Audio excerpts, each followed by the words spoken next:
Do you know who Andrew Miller is? That's this guy right here. He's somebody that if you have walked away from religion or you love fairness in our government system, you should know who this guy is. He just won an important victory in West Virginia. Andrew Miller is an atheist. And as an atheist, he committed a crime. That crime was breaking and entering. He was sentenced to not be released from prison until 2025. But going through their parole system, he was denied parole 3 different times. The reason why he was denied that parole is because in the West Virginia program, he had to complete a substance abuse program. Well, that substance abuse program was heavily laden with Christian ideas in it. There were certain prayers that he had to say. He had to give honor to and believe in a certain God, the Christian God. Andrew did not believe in those gods, did not want to believe in those guys, did not want to lie and fake his way through the program. He wanted to be honest about his entire situation. So he asked the Virginia Parole Board if he could use another program that was more circular, but still had the same type of substance abuse work in it. They denied him. And in denying him that opportunity, they denied him the ability to become free from prison, to leave his sentence earlier than he was supposed to. Andrew wrote to the parole board on multiple times and he was ignored. And then the atheist organization took up his cause.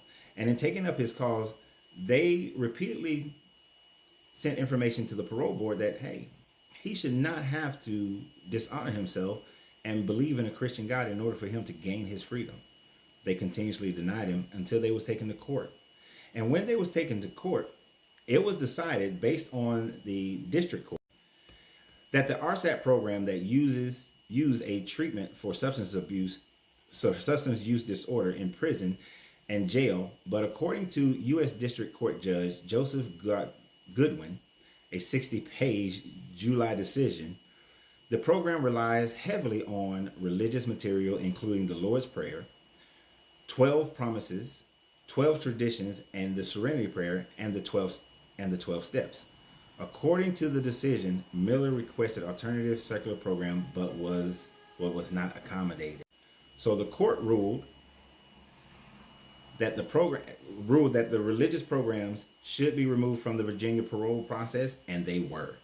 Just 6 days ago, these programs were removed from West Virginia's parole requirement after the lawsuit. They also had to pay $80,000 to cover Andrew's legal fees, which was a victory for anybody who cannot stand the separation of church and state being violated, who cannot stand the idea that we have freedom of religion that is protected under the United States Constitution. So this victory by Andrew Miller is a victory for everyone who believes that they have a right to believe however they choose to believe, and that has no indication as to how moral or immoral a person can be. Because he completed all other processes that are required for you to gain parole in West Virginia, except he did not want to violate his own self and his own beliefs and be an honorable person who was going through a substance abuse program, which relies heavily on you being honest and not give in to the pressures of religion and validating a belief that he does not have. This is a demonstration of how we cannot allow for any country, our country, this country, or any other country to become a theocratic society. Because once you do that, you are forcing people to believe in what you believe and denying them their basic human rights to be treated as fairly as anyone else is treated.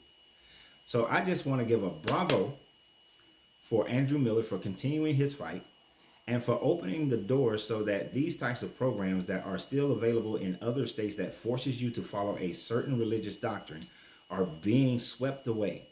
Because forcing people to believe in a religion is something that a Christian wouldn't want, neither would a Muslim or anybody else. So why force someone else to believe in your religion in order for them to gain their freedom and to become a person of value in our society? So for all those who don't think that they can fight a fight, continue to fight your fights. Continue to not allow for pressure from outside organizations or outside religions to change who you are. Be truly yourself, because you have to free yourself to be yourself, because your greatness is non-negotiable. Good journey. Good vibration.